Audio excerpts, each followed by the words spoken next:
Se você gosta de jazz, ou se você já ouviu jazz alguma vez, com certeza você vai se lembrar daquela clássica condução dos bateristas no prato, o famoso tim tim tim tim tim tim tim. Essa condução se tornou famosa e conhecida através de um dos grandes músicos da história do jazz e com certeza um dos maiores músicos e bateristas da história da música. Meu nome é Léo Oliveira e hoje você vai entender porque Kenny Clarke se tornou um dos músicos mais importantes do jazz moderno.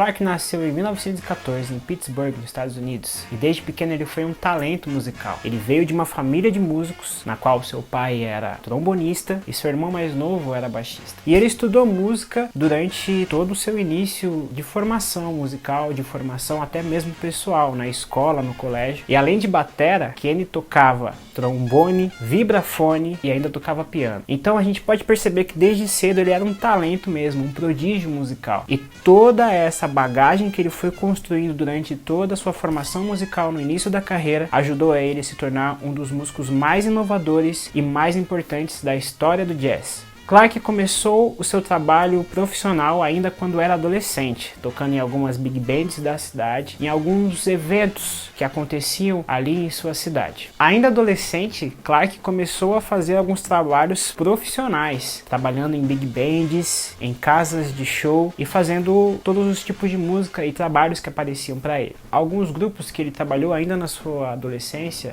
foi junto a Edgar Reis, Lonnie Smith e ainda jovem, ainda prodígio, ainda com pouca experiência, mas devido ao seu talento musical, ele ainda pôde fazer participações com Louis Armstrong e Ella Fitzgerald. Então a gente pode notar que Kenny Clarke desde cedo apresentava um talento nato. E é por causa disso, através de toda essa bagagem que ele foi construindo ao longo da sua carreira, que ele foi se tornando cada vez mais inovador. E as suas ideias começaram a causar um impacto muito grande em sua região. Ele se tornou muito conhecido pela sua forma de tocar. Ele trazia toda aquela energia, toda aquela inovação para os seus sons, para aquilo que ele fazia nos seus grupos, e isso fez com que ele se tornasse conhecido e muito famoso, e com certeza muitos trabalhos nessa primeira parte da sua formação musical. Mas foi quando ele conheceu Charlie Parker que suas inovações se tornaram cada vez mais impactantes. Charlie Parker foi um dos pioneiros do bebop, um estilo de jazz que saiu daquele padrão inicial que era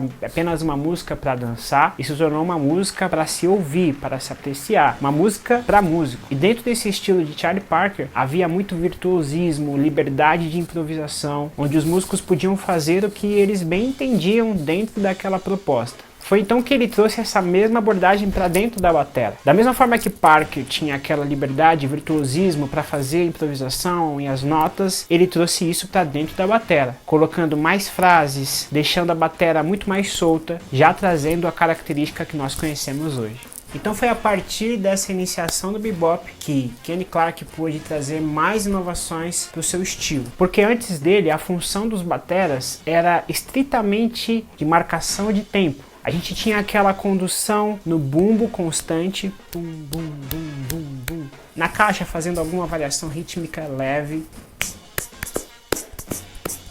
E o chimbal marcando os contratempos. 1, 2, 3, 4.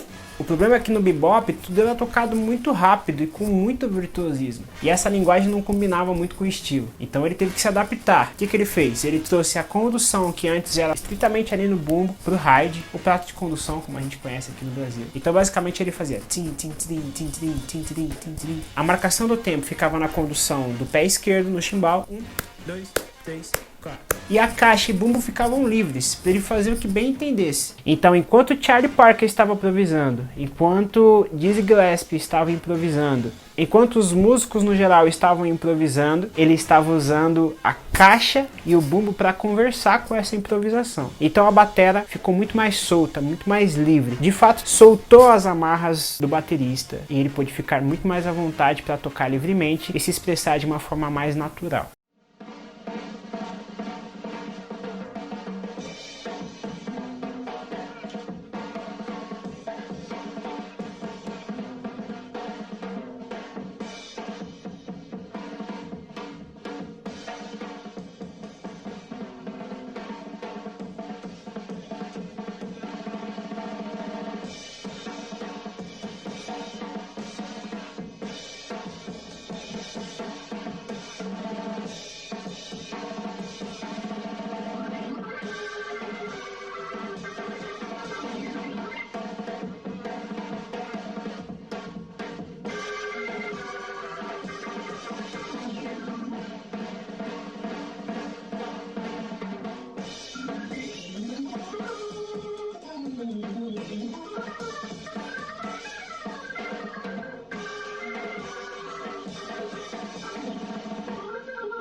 Uma oportunidade chave para Clarke expandir as suas inovações foi quando ele se juntou a Thelonious Monk e Milton Fenton no Milton's Playhouse, uma casa de jazz em Nova York. Foi esse trio que deu as boas-vindas a companheiros de estrada como Dizzy Gillespie e Charlie Christian. Vale lembrar que esse período de formação da carreira e das obras de Kenny Clarke foi no mesmo período da guerra. Ele foi convocado e assim que ele voltou ele deu espaço para mais inovações. Foi nesse período que deu início ao Modern Jazz Quartet, que se tornou um dos grupos mais importantes daquela época, em que Kenny pôde trazer as suas próprias composições e o seu estilo para as obras do grupo. Ele se tornou muito conhecido naquele ponto, com músicos importantes tocando junto a ele, e que trouxeram uma credibilidade muito grande para o seu som e para a sua própria música.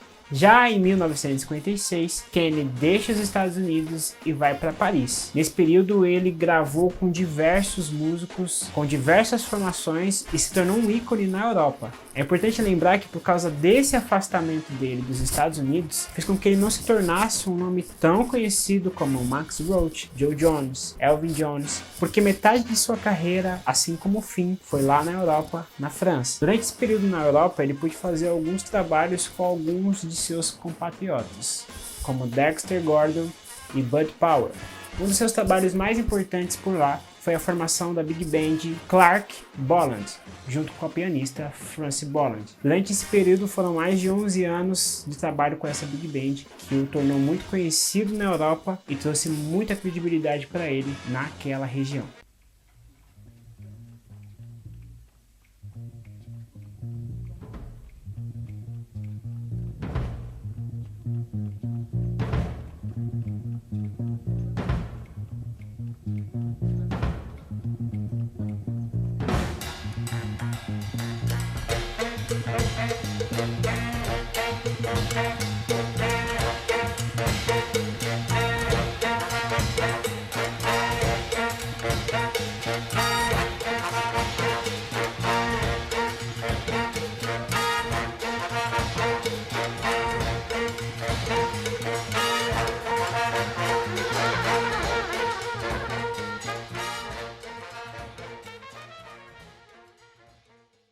Em sua última década ele gravou com menos frequência, mas nunca deixou de ser importante. Ele trouxe um legado para a música instrumental e um legado para todos os bateristas. Hoje, nós que acompanhamos o jazz e nós que entendemos um pouco melhor de como funciona essa linguagem, devemos muito a Kenny Clarke. Porque esse estilo que nós fazemos hoje, basicamente foi ele que trouxe essa abordagem pra gente. Entre os mais diversos nomes que Kenny Clarke pôde tocar junto, acompanhar tanto como sideman quanto junto aos seus próprios trabalhos autorais foram Charlie Parker, Dizzy Gillespie, Thelonious Monk, Miles Davis, Sarah Vaughan, Ella Fitzgerald, Louis Armstrong, Charlie Christian, entre diversos artistas renomados, para que a gente possa entender o quão importante foi esse músico e o legado que ele deixou para todos os bateras de jazz e também de todos os outros estilos que você pode imaginar. Ele trouxe essa liberdade de improvisação, de criação, de acompanhamento de solista que antes nós não tínhamos. Ele libertou todo o batera daquela função automática e metrônica e de fato deu pra gente essa liberdade de improvisação. Então, se você batera ainda não conhece o trabalho de Kenny Clarke, por favor, vai atrás, escute os discos, as pessoas que ele acompanhou e com certeza você vai aprender muito com o seu som e tudo que ele ofereceu para a música instrumental e para o jazz moderno que nós conhecemos hoje. E aí, você já tinha ouvido falar de Kenny Clarke? Já conhecia seu trabalho? Já ouviu alguma coisa dele? Se não, tá aí a oportunidade de você aprender e ouvir um pouco mais desse grande batera, super importante para a música e para nós bateristas. Se você gostou desse vídeo, por favor, dê um like, compartilhe, se inscreve no canal, porque em breve nós vamos falar sobre outros bateras. E você gostaria de saber sobre algum batera? Deixa aqui nos comentários, vai ser um prazer trazer essa análise e a história desses grandes bateras. Aprendendo sobre eles, com certeza nós nos tornamos músicos melhores também. Valeu!